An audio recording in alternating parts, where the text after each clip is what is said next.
Welcome to McPlum, simple solutions served daily.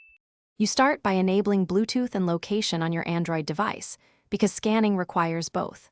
Once done, install Apple's Tracker Detect from Google Play and grant the app permission to scan. Walk toward the AirTag and keep it near, within a few meters, removing any bulky cases that might block signals. This first step finds transmitters quickly. You do this because Android cannot pair to an AirTag the same way an iPhone does, but it can detect broadcasts for safety and lost mode actions.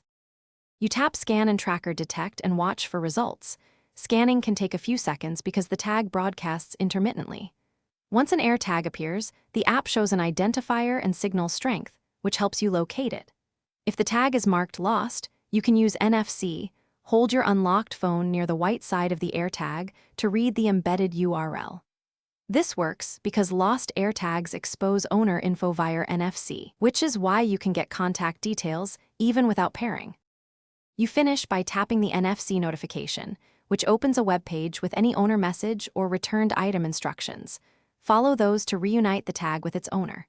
Remember, full pairing to Android is not supported because AirTags are tied to an Apple ID. That explains why you cannot add it to Google Find My Device. If things go wrong, try this troubleshooting tip. Move closer, remove obstructions, ensure Tracker Detect has location and Bluetooth permissions, and restart your phone. That fixes most.